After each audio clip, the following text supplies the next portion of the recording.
Sejam bem-vindos à nossa aula 2.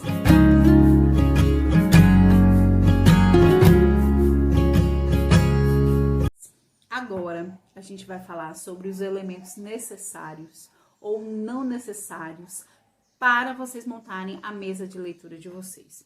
Gente, a primeira coisa que é de fato necessária é o tarô.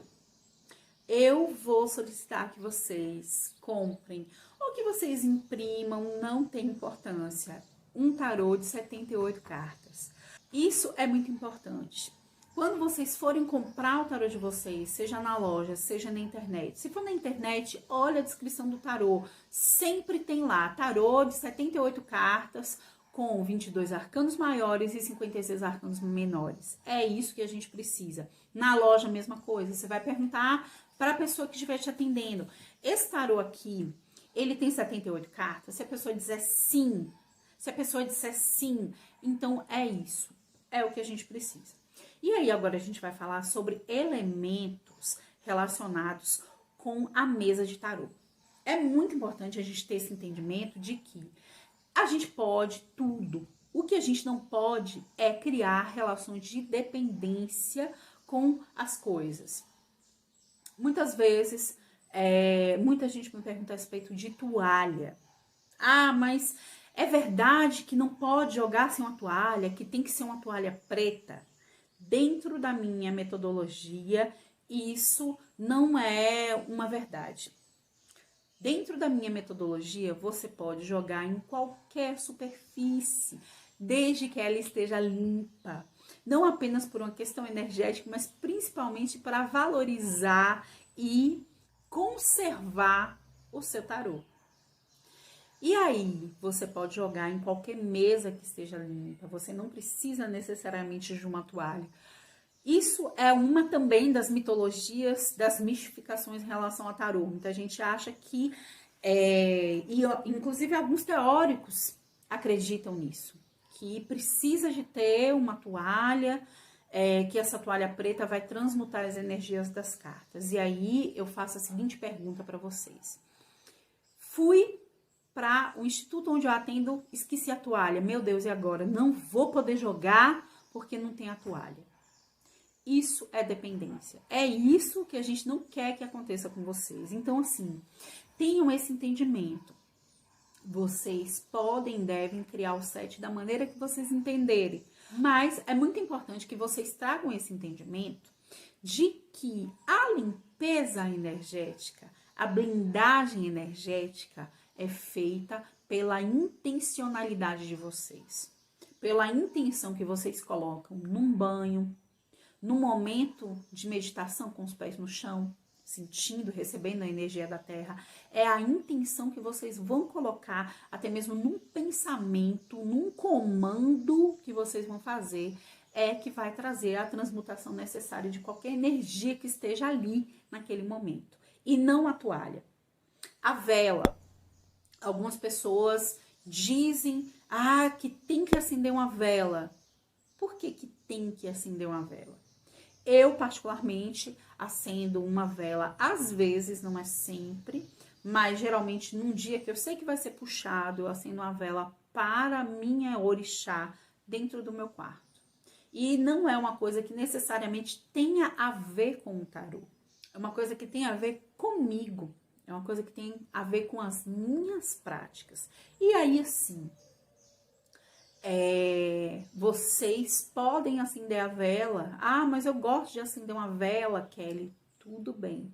O que não é recomendável é acendeu a vela, de repente a vela acabou, não tem vela na sua casa, ou não tem vela no instituto onde você trabalha. Você vai deixar de atender porque a vela não está acesa? Isso é dependência, é isso que a gente não pode fazer. Cristais, mesma coisa, são elementos de transmutação energética, são verdadeiros vetores energéticos, a gente sabe disso. Você quer montar a sua mesa decorada com uma série de cristais para que eles te protejam energeticamente? Ótimo, perfeito, maravilha.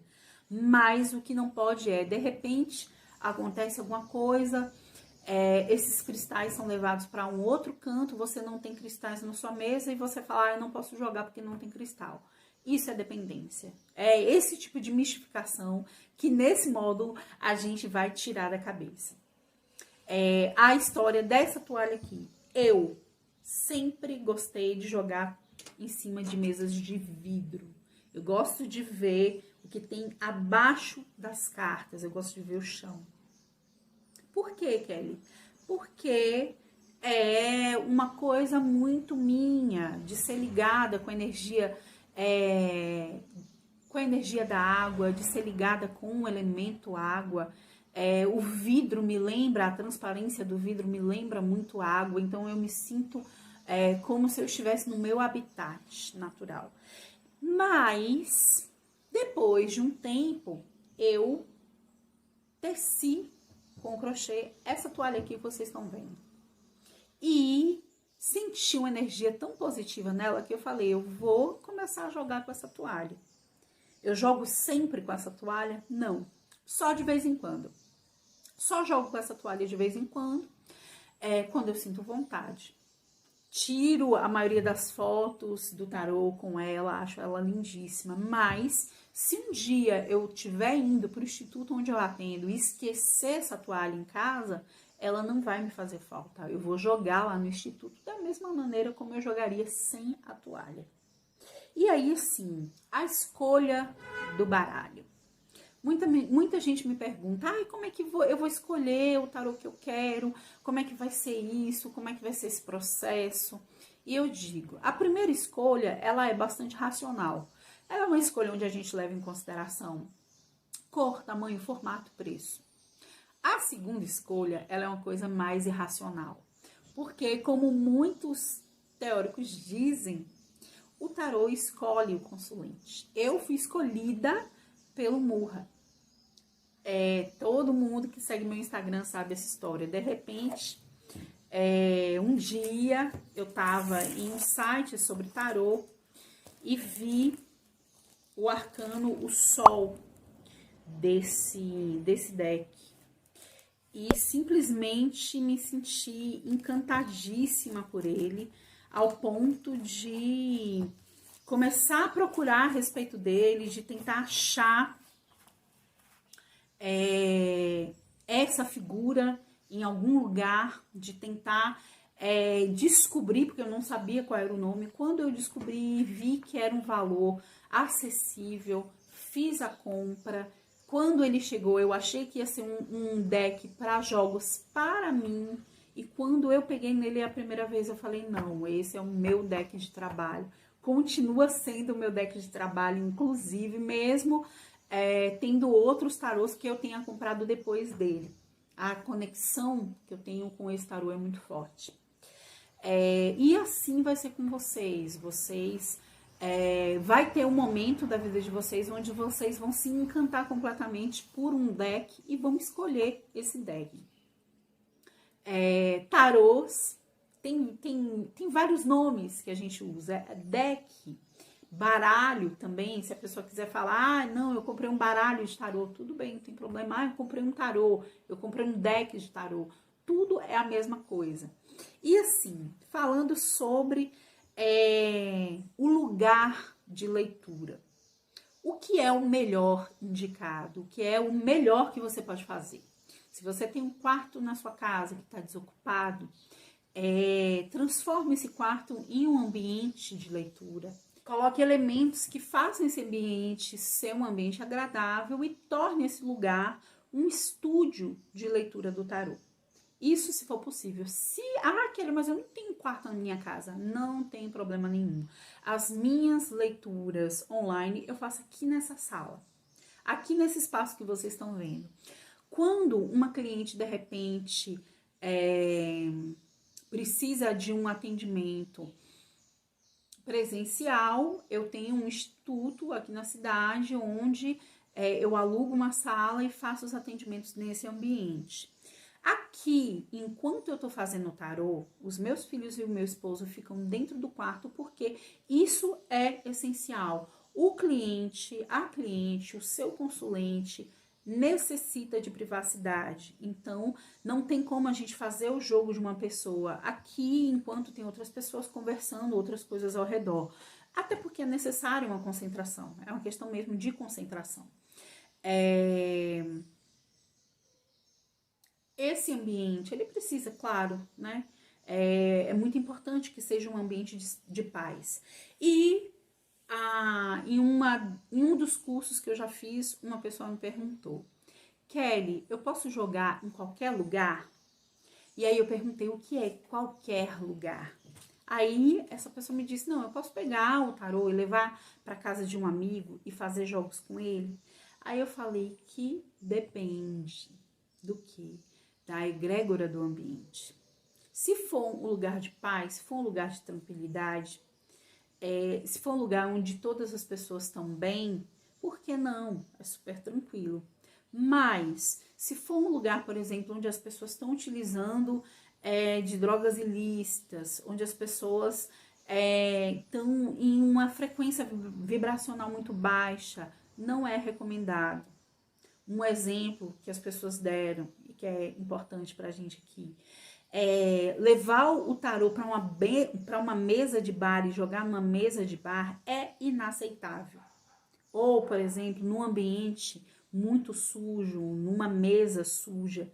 Primeiro que, antes de mais nada, você vai estar desprotegendo o seu tarô, não apenas energeticamente, mas vai estar sujando algo que te custou um valor. Então, assim, em relação a essa questão da egrégora do ambiente, a gente precisa ter o entendimento que, além do perigo que é estar em uma sintonia de abertura dos canais mediúnicos, porque não que a gente mediunize, mas a gente está ali com a intuição, vivenciando a intuição à flor da pele, além de ter os perigos de repente, sintonizar com algo que não seja positivo, também tem o respeito à egrégora que trabalha com você. A gente, quando a gente se conecta com a energia do tarô, eu já disse isso durante a live, a gente está se conectando com uma egrégora muito forte de espíritos que vão cuidar não apenas da gente, mas vão cuidar do nosso consulente também. Isso é uma outra coisa que é muito importante para a gente ter esse primeiro entendimento sobre os atendimentos. É muito importante que a gente mantenha determinadas rotinas. Por exemplo, tabela de valores. Isso, a gente vai falar especificamente sobre isso em outra aula, mas só dando uma pincelada aqui, é importante que a gente tenha a nossa tabela de valores, é importante que a gente tenha a nossa agenda. Se você é uma pessoa que não gosta de agenda virtual, não gosta de Google Agenda, compre a sua agendinha física mesmo e marque os seus atendimentos. Evite ao máximo de fazer atendimentos na hora que a pessoa quer. Por quê?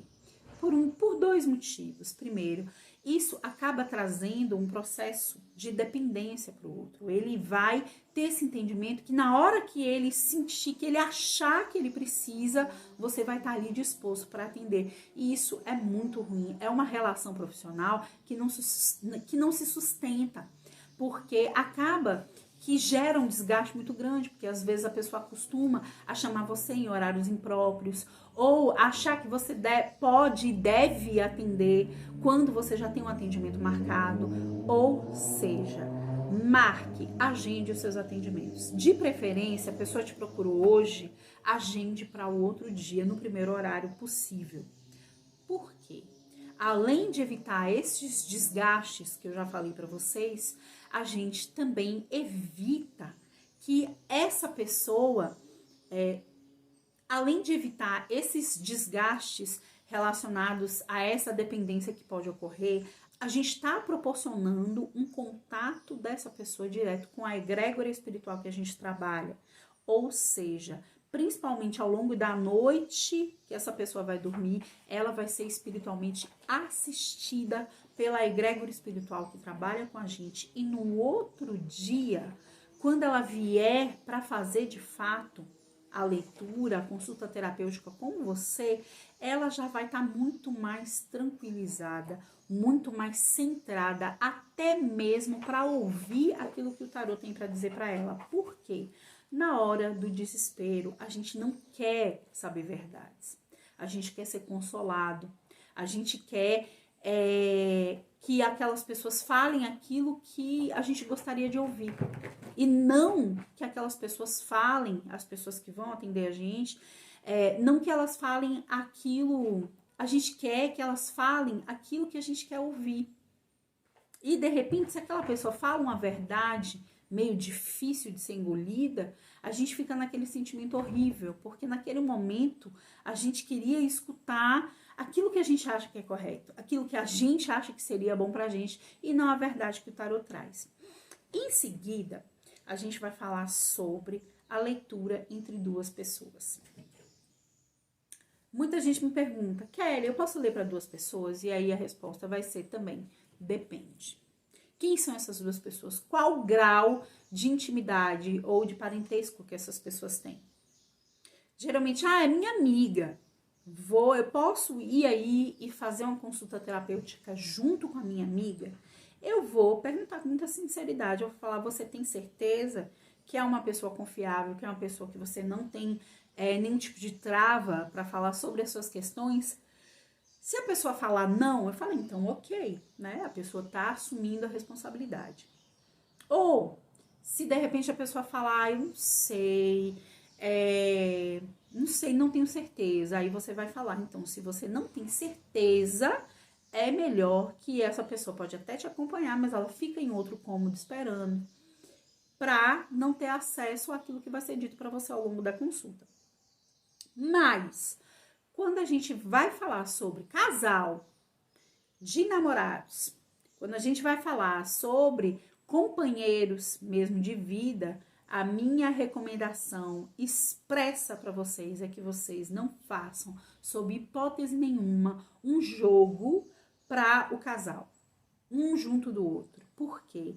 Às vezes, de repente, você fala de algum cansaço que aquela pessoa tá tendo no relacionamento, de algum equívoco que a pessoa tá vivenciando dentro do relacionamento. O outro que tá ali do lado, pode ser que não, mas pode ser que sim. Pode ser que ele leve pro pessoal, pode ser que ele inicie uma discussão. Por que você tá se sentindo assim?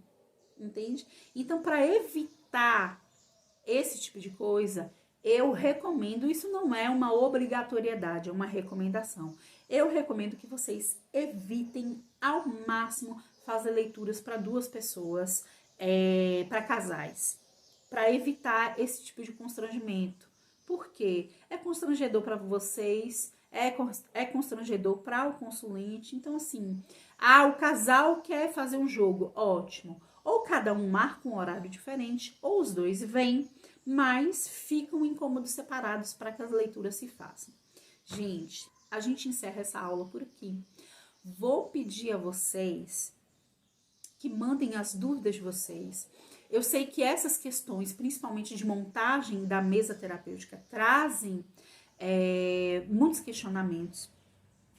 Lembrando só mais uma vez que vocês podem montar a mesa da maneira que vocês sentirem no coração, desde que os elementos que vocês utilizarem não criem uma sensação de dependência. E como tarefa dessa aula, eu vou pedir para que cada um de vocês tire uma foto do seu local de leitura e poste no grupo do Telegram, para a gente ver como é que cada um tá organizando o seu cantinho de leitura, tá bom? Espero vocês no grupo do Telegram, espero vocês nas lives semanais para a gente poder discutir sobre essas questões, para a gente poder aprender junto, tá certo? Até a próxima!